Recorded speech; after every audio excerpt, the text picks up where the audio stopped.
asked me to give a presentation today on recycling in Helena. So I am Kim Carley, and I'm the recycling coordinator for the city of Helena. And I've been doing this job for just about 10 years. So everybody can see the screen. So we'll start. So on this page is the items that are accepted here at the transfer station. Is everybody familiar with the transfer station on Benton Avenue? Okay.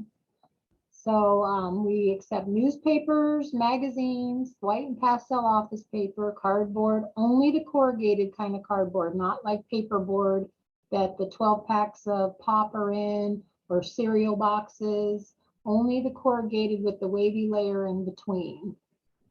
Aluminum cans, steel cans, mixed container glass, green, brown, clear, all colors. Plastics 1 and 2, and they can be mixed together. They don't need to be separated. Automotive batteries, waste oil, antifreeze, electronics waste, and scrap metal are all items accepted here at the transfer station. So if we have questions about some of the items, is this a time to ask? That's fine with me, or we can wait, whatever you guys want to do. Okay, I'd like to know more about e-waste. Electronics waste? Yeah. So what would you like to know? What we don't take televisions. Okay, but yeah, what it says, jewelry, cars, etc. That's what the items are recycled or reused or repurposed and made into. So the precious metals out of the e-waste equipment are recovered, and then they're made into new batteries or jewelry or car parts. That's what I was trying to get there. Here we just take like no computer monitors or TVs. We can't take those, but keyboards and printers and the towers, we take all of that stuff here. Okay, why do you not take computers? Well, we don't take computer screens because our processor won't take them. So we just have to go by whatever they'll accept from us. And a few years ago, they stopped taking the screens. Okay. Okay. Yeah. So yeah, that's what I did. I just tried to put like what old newspapers are recycled into toilet paper, copy paper, greeting cards, just so people would kind of get an idea what the new life of it is. I've noticed in some bins, it seems like you can throw these first items, the newspapers and magazines and office paper, all into the kind of the same area. Absolutely. It's one big container in there. You throw it all mixed. Good. Okay. Thank you. All So right. we do take, like you said, all newspapers and inserts, magazines, nothing thicker than a Reader's Digest, because on this slide, they use a different type of glue. So it's a non-soluble glue. So it gums up the machines when they try to process it. White and pastel office paper, junk mail is totally okay. That material is sold to Pacific Steel and Recycling here in Helena for processing. They bale it and then they find a home for it. They sell it. Okay. We do make money off of that. Good. Yes. Yeah. So corrugated cardboard, again, the cardboard with the wavy layer, no paperboard. And when we ask people, don't bring in your dirty, greasy pizza boxes because those can't be recycled. Those are contaminated. And again, that material is sold to Pacific, and we do make money on that as well. So aluminum cans, pretty much self-explanatory here. Just please, when everybody recycles, don't throw your bag in the container with your cans in it. Rip the bag open, throw it in, and then we do provide containers up there for garbage. So you're saying don't throw the plastic bags in, right? Yes. Okay, exactly. good. Yeah, and you can take those to the supermarkets to their, Yes. Yeah. Yep, I do. In front of everyone in the supermarkets, they usually have a box and you can just throw all your bags in there and yep. All right, steel cans, same thing, just clean, dry, take them out of the bags. We do sell those to Pacific as well, and we do make money off the aluminum cans and the steel cans.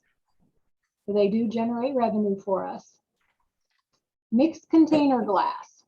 So we take all color glass, like I said earlier, but we need the corks, lids, and any wax material removed off the bottles, as well as those little valve control inserts. I don't know, like in olive oil bottles or the big jugs of liquor, there's a little plastic insert so it doesn't pour out really fast.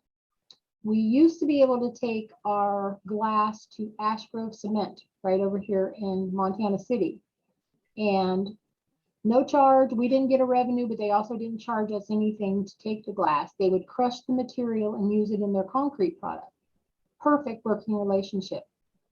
So much contamination with people not removing the lids, the flow control valves, the corks, they stopped taking our material. They can't take it anymore because it clogs up their processing equipment. So now we are in contract with Momentum Recycling out of Salt Lake City.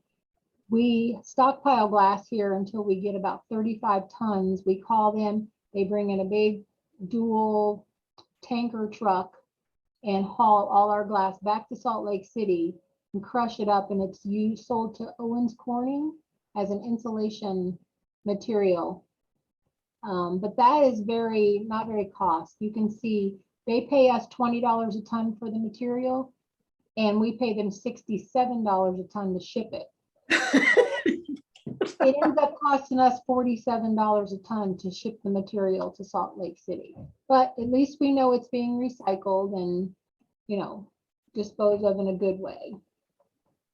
We're trying to find a piece of equipment that we can possibly crush the glass, and all those plastic and corks would float to the top, and we could get rid of them, and then Ash Grove would take our glass back, you know, continue taking our glass at no charge from us.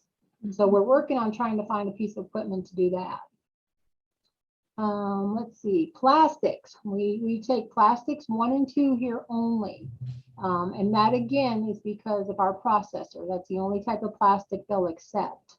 If any of you have heard of the curbside recycling program here in Helena, totally private company. We do contract with them to pick up city residences recyclables, and we do subsidize most of the cost of that program. But his plastic, they can take more than just 1 and 2s because they take it to a different processor. They take it to a processor over in Four Corners over by Bozeman. So I have okay, somebody told me that even with plastics 1 and 2, you can't throw your crinkly stuff in there. Nope, just that. Yeah, anything like those cookie containers that are really, Yeah. and I'm not sure the reason. They just have really strict guidelines that we have to follow. And this goes to Helena Recycling out in Montana City. They process all our plastics, they bale it, and they also sell it. So we're paying. Yeah. Oh, I'm sorry. I was told also no clamshells. Yep, no clamshells and no black plastic. And the black. Yeah, what if you cut the lid off a clamshell container? Can you then put both parts in your recycling? I don't think it's anything to do. I think it's just the difference in the quality of the plastic. Yeah. And just again, plastics, rinse them really, really well. We get peanut butter jars that are full of peanut butter. That's all contamination. And if we have a certain percentage, and I'm not sure what it is, of contamination, they call us up and they reject our load. So then that entire load has to go into the landfill. So we do have an attendant Monday through Friday that works in the recycling area that really monitors that area really well and tries to pull that contamination out of there. Again, we're paying $125 a ton for the plastic currently for them to bale it and find a home for it. Automotive batteries, we sell them to Interstate Battery. They come every 2 weeks, pick up all our automotive batteries, and they're currently paying us. This slide, we just got an updated. They're paying us $9.40 per battery. So that also generates revenue for us. Waste oil, antifreeze, and old gasoline, we take those. Gas, we take 1 gallon per transfer station visit. Antifreeze up to 5 gallons or less per day. And the same with the waste oil, 5 gallons. We just don't have a big holding facility to take large quantities of that material. So most of that material is used to heat the city shops. Transportation department has a shop. This used oil is used to heat that out at the county landfill. It heats their shop. It heats the wastewater treatment plant facility shop. So all of that material, not all of it, I would say 90% of that material is used right in Helena to, as a heat source. And the rest goes to Washington. A recycling company comes and pumps it if we have no use for it. So e-waste, we accept e-waste daily, no screens, TVs, or monitors. We already talked about that. It's sorted here on site and picked up by Pacific. Some items generate very, very, very minimal revenue, but they don't charge us to take any of the items either. So that's good. Scrap metal, we take air conditioning, refrigerators, Freon units, hot water heaters. If people have a permit, there's no fee for any of these items. If you don't have a permit, there are some items that are fee items. All these items are again hauled to Pacific Steel and Recycling, and they all generate revenue for us. So I don't know about this compost that much because it's the county landfill run compost. We collect all of the grass clippings, branches, leaves, all of that here at the transfer station. The grass and leaves we haul out to the landfill and they use it in their composting site. The branches, we have Mark's Lumber from over in Clancy comes in 2 or 3 times a year and chips and grinds our big branch pile. And then that material is also hauled out to the landfill using for compost, or it's used as cover. They have to cover the garbage out at the landfill. I'm not sure how often, but when they need cover material, they will use that material as cover. And in the winter months when it's so muddy, because of course it's not paved roads at the landfill, they'll put down a lot of that chip material so there's traction on the roads for them.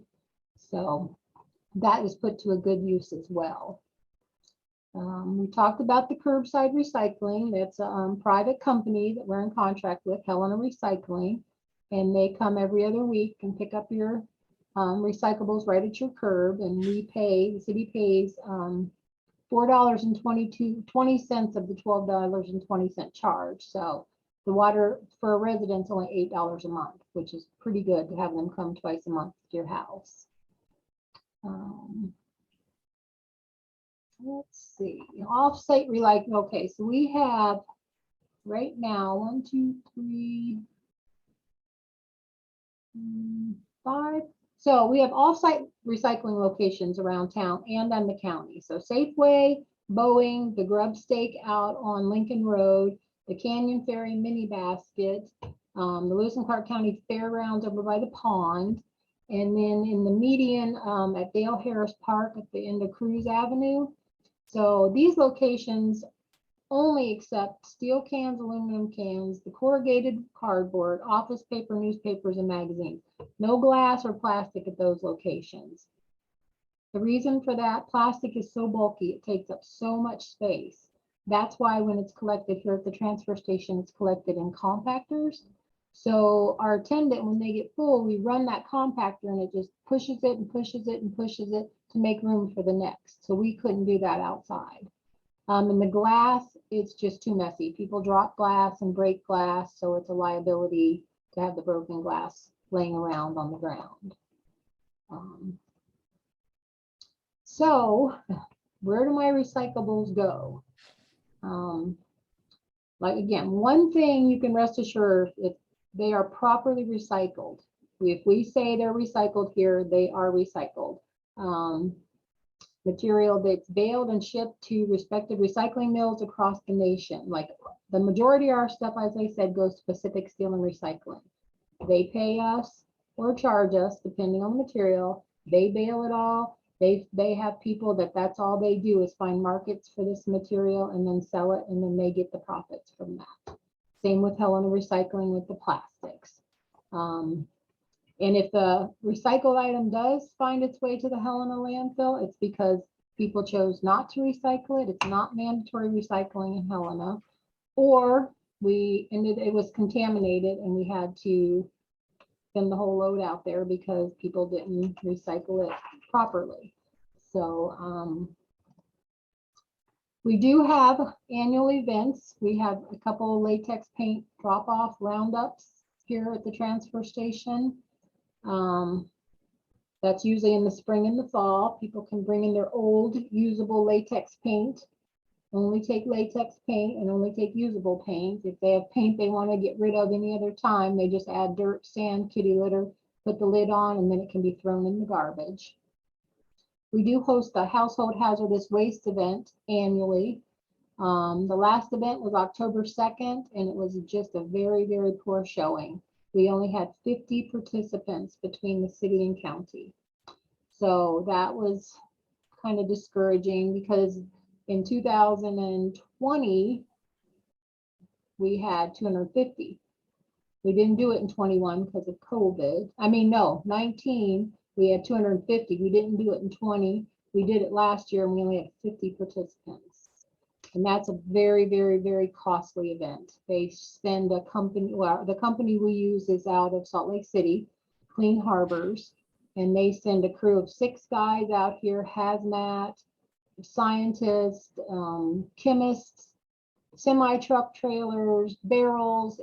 It's just a big, big process, and only to have 50 people participate, and at the cost of almost $30,000. Wow. Yeah. So we do a Christmas tree collection event. We pick up and people can drop off their Christmas trees. All those trees, we actually just took our first load out or hauled out to Canyon Ferry Lake by the silos, and Fish, Wildlife and Park bundles the trees and then use a helicopter in the spring and drops them into the lake as fish habitat. So that's another good thing. We have a bicycle program. We allow Queen City Wheelhouse, it's a local nonprofit here in town, to collect used bikes dropped off here at the transfer station. They pick up the bikes, refurbish them, and make them available to people in need. Some of the adult bikes are sold to the public to help offset the cost of him doing his business. They also donate bicycles to the Diocese of Helena during Christmas and to area thrift stores for kids that need bikes. So instead of just us scrapping them, we let him come in here and fix them all up and make them reused.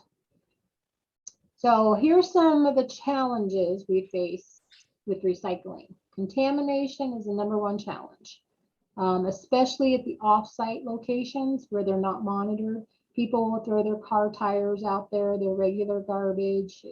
It's very hard to monitor. We still take care of the places. We still clean them up, get rid of the materials, but it's not an effective, it's not cost effective for us to have to send drivers out to clean up. And throwing garbage in the recycling bins, throwing plastic bags into the bins, we already talked about that. Not breaking down cardboard boxes. I know it sounds very trivial, but they're bulky, so that fills up the containers so fast that then we have overflow. So if people just break their boxes down flat, we can get twice as much in the containers.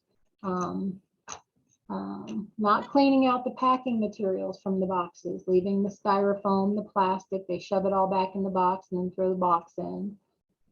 Rinsing and cleaning glass and plastic containers, removing the lid and flow control valves off of the glass.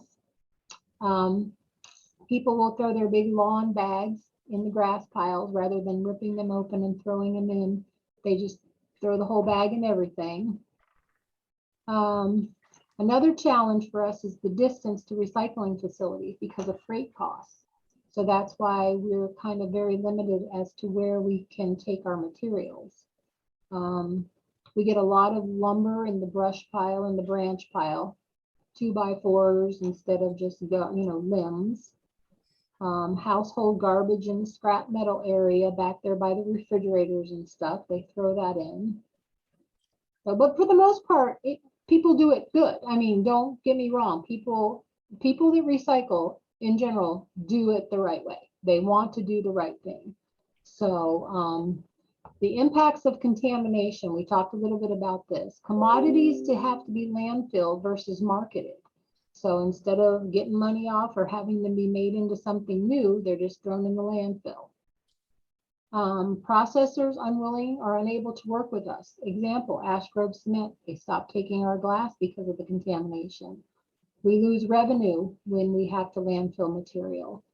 And then again, additional manpower and carbon footprint. If we're out there constantly have to clean up, pick up, when it's, you know, people are throwing garbage instead of what they need to be throwing in those bins. So I have some more questions. Yeah.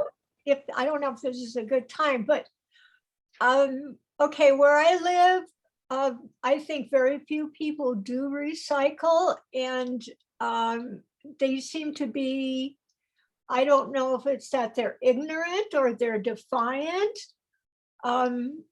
But like I see cardboard boxes going into the bin at the transfer station a lot. And my county, I live in Jefferson County, and they, I think it'd be really good if they would put a cardboard recycling unit there at our transfer site, because so much cardboard goes through there. So that's one of the things. The other thing, well, okay, two other things. One is the plastic bags that my mail order prescriptions come in. They're kind of heavier gauge plastic, and the inside is kind of gray, silvery gray.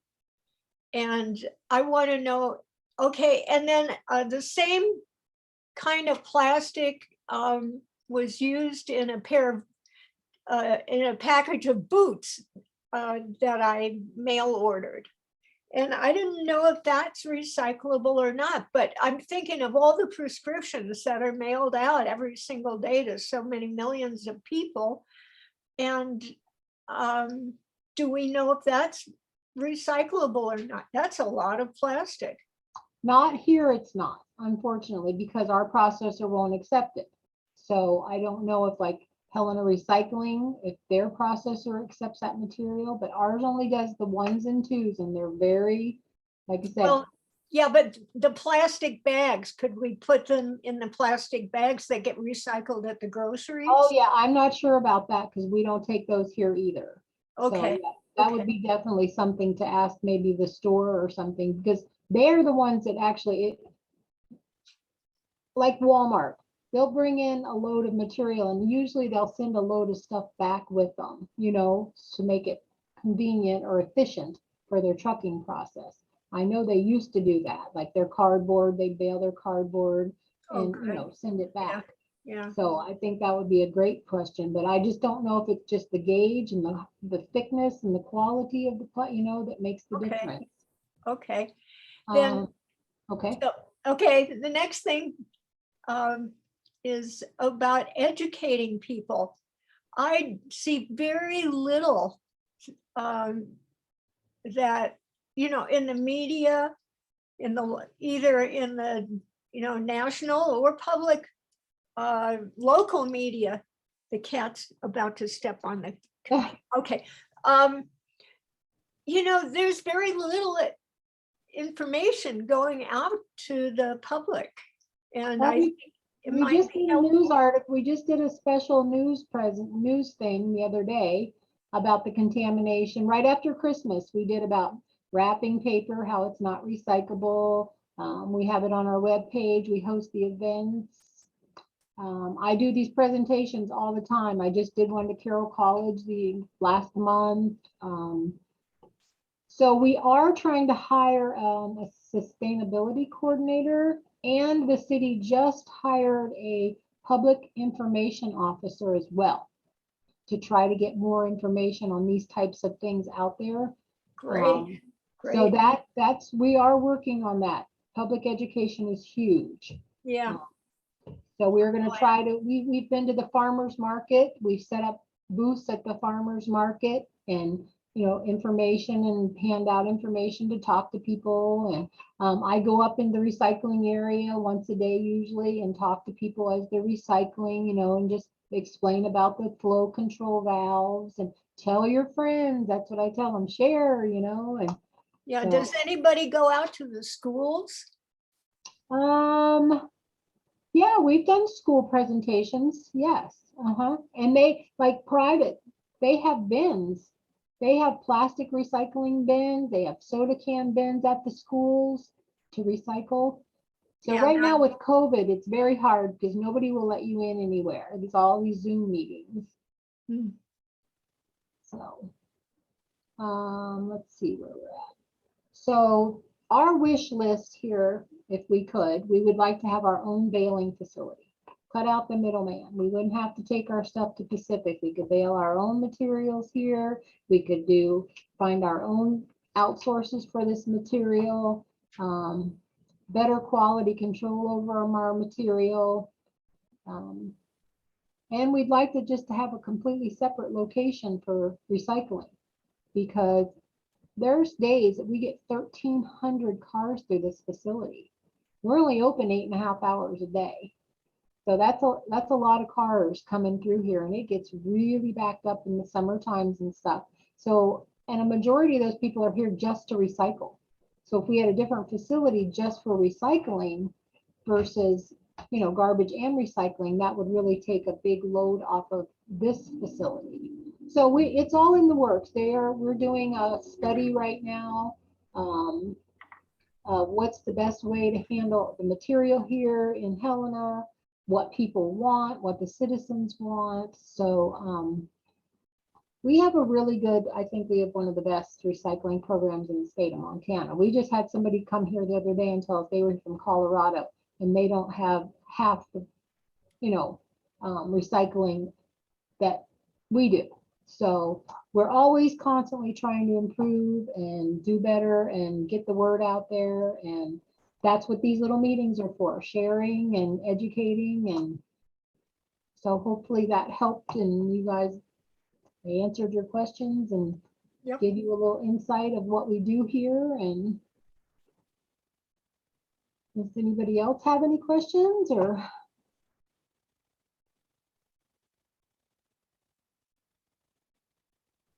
I put a couple Sorry. questions in the chat. I don't know. Yeah, I was going to mention Maria had a couple questions in chat. I can. So I don't see that, so. So both Maria and I have purchased wrapping paper that says it's recycled and recyclable. Is that true? Well, it just depends on like our processor. They won't take any wrapping paper at all. Pacific Steel and Recycling, they won't take any wrapping paper because even though, just like plastics 1 through 7, you know, it's still plastic, but they won't take it unless they won't take any wrapping paper at all. I call them every year at Christmas time and say, hey, can we take wrapping paper? And they're like, nope, no wrapping paper. Because if we say yes, some of it is recyclable, but the majority of it isn't. And people throw that in there and then they end up contaminating the whole load anyway. So I thought maybe we could take it in with our newspaper and stuff. And I get the kind that says that too, recycled paper, but any kind of shiny, any kind of glitter, any kind of slickness to it, nope, they won't take it.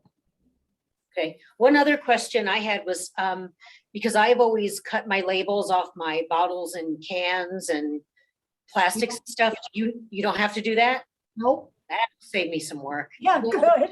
Just the lids. They really like the lids to be off the plastic bottles because we compact them and it can become a projectile. We've had them things like shooting everywhere. So, and they are a different type of plastic. The lids are totally different type of plastic. So we try to pull them off and throw them in a, you know, in the garbage can that sits by the plastic container. But nope, you don't have to remove labels or just lids mostly and corks and stuff like that. Awesome. Good to know. Yep. Do you have any questions? One on the labels. Oh, good, good. Because I usually Yeah. No, no, okay, cool. Okay, Yeah, Kim, I would love your PowerPoint just as reference. If you could email that to me. yeah, I can do that. I sent it to Claire prior to the presentation about a month ago. So mmurphy@rmdc.net. Okay, I'm Michelle. If it's M Murphy. Oh, yeah. Oh, Marie already has it?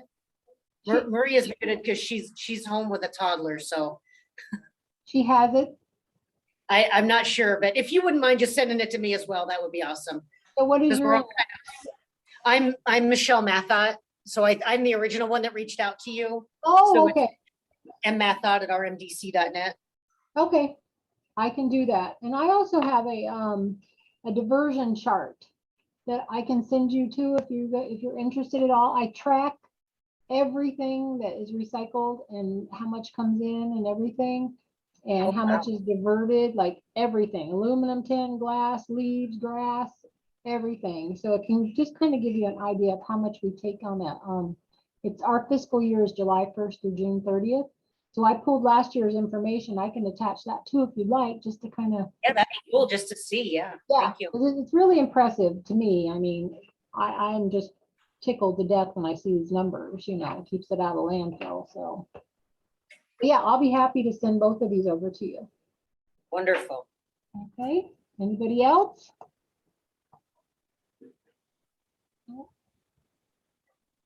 All right, well, thank you for having me. And if you have any more questions, you have my email. I'm happy to try to answer them for you. Yes, thank you so much for joining us today. I'm sorry, there's one more thing in chat. I just want to make sure I'm not missing anything. Okay. Nope, I think it's good. All right. There we go. All right, Kim, thanks again so much. We really appreciate you joining us today.